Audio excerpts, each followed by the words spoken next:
Hello and welcome everyone to another episode of Game Vortex. I'm Vitaly, and as you can see, the setting is a little bit different. The car is a little bit different. I apologize for the noise if you hear that coming from the motor. Actually, the engine in this case, it's a diesel engine, so on a truck. Fucking pickup truck. Anyway, so what I wanted to talk to you about is obviously there's a lot of rumors about the Switch coming out. Jolly good. Very nice. A lot of stuff keeps leaking like a sinking ship, seriously. Not in a positive way, obviously, but in any case, let's talk about that a little bit today. First of all, an update on what is happening. Well, my wife and a newborn baby, which is a month and a half now, came back already, so I'm no longer alone at home. So they are staying in the same room at the moment, so they don't disturb me and my other daughter at night, where I used to record. So it's gonna take a few days for me to relocate all the equipment and stuff, and that's why I'm doing this from the car. In any case, I'm gonna be back on schedule soon. It might be a little bit more difficult, but we'll get through this, okay? Stay with me, support me. So let's talk a little bit about Nintendo Switch. It's becoming very popular topic the closer we get to the press conference that they're going to have on the 12th of January, if I'm not mistaken, and the inevitable release in March. A lot of stuff has been coming around, and I've read it a couple of days ago. I didn't have time to do the video, so I'm going to gloss over some of the things that I remember. First of all, the Foxconn employees who are actually mass producing this thing already, they already claim to have pretty much told us everything there is to know about this thing. Except for the CPU, that's still a mystery. We know that it's from NVIDIA. I definitely know from my sources that it's not a Tegra X2. However, it seems to be a hybrid between X1 and built on a new architecture. But we'll get to that in a minute. So, first of all, he said that the dock itself doesn't have anything in it. Anything at all. Why? Because it's not supposed to enhance. So all the hardware is in that tablet, which is great because that means the games on the TV and on the screen will be the same. There won't be any difference. However, I kind of like the idea of the dock making it slightly more powerful, because if the first rumors that came out saying that the screen is 720p, if that's the maximum resolution that this thing can push out, and 720p on a HD TV in 2017 is not gonna cut it already. They really need to up their ante. Also, if it can do 1080p, what's the battery life gonna be like? So the dock itself has got, I think, 1 or 2 HDMI ports. Somebody said there's gotta be 2 in and out, sort of like an Xbox One. And this is something that I've been predicting a while ago when I've done some leaks from my own sources with the guy that used to work at Nintendo. I said that this thing will have the functionality to stream the video onto your like tablet through the dock. So maybe that's what it is. Also supposed to be 1 or 2, I don't remember, USB 3.0 ports, and that's it. And there's no more like expandable storage or anything like that. Although I've heard that in a prototype version there used to be another slot, not a slot, another plug basically, which what it does is you can link more than one switch together to get a better performance. But that was the patented prototype shit, and I think they removed that because who the fuck would do that? Next, the tablet itself, for some reason the employee from the Foxconn says that it's sporting 1080p multi-touch screen, which I have my doubts, because obviously that would be great. I mean, we're in 2017, there are 2K screens already and so on, but I think if they keep it 720p, the difference between 720 and 1080 is not going to be huge, especially on the 7-inch screen, and people will be able to enjoy it because it's very difficult to distinguish it. That's first of all, it's going to be easy on the GPU and CPU as well to push that stuff on the go, and it will actually help to save the battery as well. It will also help to save the battery of the thing. So it will be interesting to see. Now, RAM, 4 gigs. 4 gigs, yes, 4 gigs of RAM. That's what the console is sporting, but we don't know much, and a lot of times you will never find out, because like with the Wii U, They never said what is inside of that system in terms of the CPU. People had to disassemble it and figure out what is it running on, what kind of a CPU it's actually having. And with the Switch it might be the same, but from what I've heard, it's basically a hybrid. It's not really a new generation of CPUs and GPUs. It's a system on a chip, the NVIDIA Tegra X1 heavily modified version, which increased the core count to 10 cores. So it's sporting a 10-core CPU, and also it's built on Pascal architecture, not the Maxwell one from the Tegra X1, but it's not an X2. It's not a Tegra X2, because Tegra X2 would, I think, easily beat an Xbox One and PS4 in terms of raw graphical performance, but that chip hasn't been announced yet. And what's curious, if we were not going to see an announcement of the Tegra chip anytime soon before the 12th of January, I would assume that this rumor that I'm talking about right now is actually correct, that it's just a custom-made chip. Because if the console is really $250, then there's not a lot they can actually squeeze in there to keep the money. They still have to make money on it, right? At least a little bit. So I don't think that they're gonna go for an X2, because that would make the console more expensive. They could theoretically do a premium version, which we're gonna talk about in a second as well. But not convinced.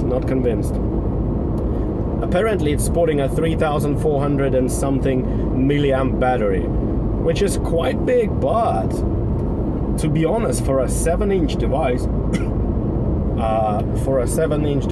was it 3,400 or 4,300? For a 7-inch device, that's not really big. I mean, what else is in there? Obviously, yeah, you have to make sure the controllers are detachable, so you lose some of that space, but still, that's a 7-inch screen. It's like a phablet. I mean, my Galaxy S7 has a 3,000 milliamp battery, and I know like the OnePlus 2 or 3, whatever the hell that is, the phone is called 3T, that one's got 4,000 milliamp battery. There's a lot of phones that have a bigger battery than that. Please go away, the dog. Sorry, there was a dog on the road. So that makes me worried. It also depends on what firmware this thing is going to be, what OS is it going to be running on. Somebody said before that it's going to be a heavily customized, custom version based off Android, but I hope not, because Android and RAM is two worst enemies of each other. So this is not something I would be looking forward to. Hopefully Nintendo will make robust but simple OS, because you have to remember that whatever they put inside, some people say, okay, yeah, PS4 have like 3.5 gigabytes reserved for the operating system. Yes, that's correct, but they still have 5 gigs, about 5 gigs left for the developers to play around with in the games. This thing will have 4, and yes, it will have 4 gigs of RAM, and some of it will go to the system. And it can't be too little, because we are in 2017. This thing is supposed to replace all the other consoles. So you need to make sure you can have Netflix and other stuff like that. You can run the browser, you can watch the YouTube, that you can have robust online functionality. Hopefully, no more stupid tags and things like that. So that's a little bit worrying as well. Some people go like, oh, they're gonna do like with the NES and stuff like that. They're gonna add more RAM on the cartridge. Yes and no. Yes, they can do that. Yes, it will be more expensive. All that stuff comes more expensive. Yeah, so it's not, I don't think it's a practical decision if you really think about it. First of all, what happens if you buy, let's say, Zelda with the cartridge, right? And you have an extra gig or 2 of RAM in there, which would make this cartridge much more expensive. You have to remember that it's a flash storage, and that stuff isn't costing them pennies as well. So let's say you buy a cartridge with The Legend of Zelda, right? And it's got 1 or 2 gigs extra memory there. And I buy this game digitally. So does that mean I'm fucked? Or does that mean that my version will run like much worse than yours? Because they must be online titles for download as well. Unless they have like a virtual console only, but that, come on. That's a new system, new hardware. The good side is that apparently the base model is coming with 32 gigabytes onboard storage. Hopefully there will be more. And there is an expandable slot for the micro SD, which at the time it will support up to 256 gigabytes, but technically you can get them up to a terabyte already, which will make it more expensive than the console itself, to be honest. That's the only downside. You can have more than one, I assume. You can swap out, but still, at least it's an option. It's not like Vita where you have this fucking proprietary cards that are up to this day fucking expensive, so expensive you have to sell your left kidney just to afford one. And they're limited, of course, in storage. Wherever that goes back to backfiring and piracy remains to be seen, but we'll see. With the online infrastructure done correctly, it's much easier to control the piracy than it used to be in the days of PS2 and so on and so forth. So optimistic about that. Like the idea that there's expandable storage. I've also heard that there's going to be a 4G variant of this system on sale, which I guess if you really wanted to, yeah, you could have that. But why would you? I mean, a lot of places right now have Wi-Fi already, and a lot of us have data caps and data limits on our 4G, and then you have to probably buy a separate plan for that, which I don't really like the idea. I mean, I've bought a Vita, the 3G Vita, with the idea of it being, I'd rather have this but don't need it, but than to need it and not have it, if you know what I mean. And I never used the 3G. I think I only used it once, and I understood that it was shit. The ping was really bad when I played the games. It couldn't download files over 75 megabytes or 50 megabytes, something like that, over 4G. So it was technically useless, but it was more expensive. Other than that, the games we already talked about. A bit scared that it doesn't seem like there's going to be a lot in the beginning. I've heard that there will be a premium console, premium bundle, which is probably going to be costing $300 or $350 depending on what's the original price of the console going to be. And every single one of them will come bundled with Splatoon. I don't know about that. I'd rather have those extra $50 to spend on actual hardware, making it better. Maybe add more RAM, or maybe pack in some controllers and stuff, or give me a Mario game. But Splatoon, I mean, I've played it before, but it's not my type of game. I know why they're pushing it, because they want you to play this game, because they want it to become big like Overwatch. They want to push it into esport, which is fine by me, and they also know that the people will buy Mario, so why the hell would you give it away for free? People will still buy Mario. Other than that, this is pretty much it. I haven't had much sleep in the last couple of days, to be honest, so I'm a bit tired, you know. With kids it's not easy, especially young ones that need your attention 24/7. So there we go. What do you guys, girls, anyone who's watching, what do you think about the Nintendo Switch? I'd rather get it done with quickly. If there's any bad stuff like we need to know, like a battery life or games and stuff, just get it out as quick as you can, Nintendo, and then hopefully everybody will forget about it and move on.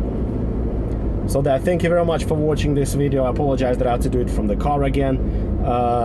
Please support me, help me grow, because right now I need the support more than ever. I'm not asking for anything. I just ask you to subscribe, like, share the video, comment, please. I like to read your comments, because right now I'm at this stage where I have so much shit on my plate in terms of the family and stuff, and it's really difficult to balance it all out, but I don't want to give it up, because I really put a lot of effort into it, considering how little time I have. So there you go. Thank you very much. Subscribe to this channel, share, like this video, and I'll see you guys and girls and ladies and gentlemen on the next episode of Game Vortex.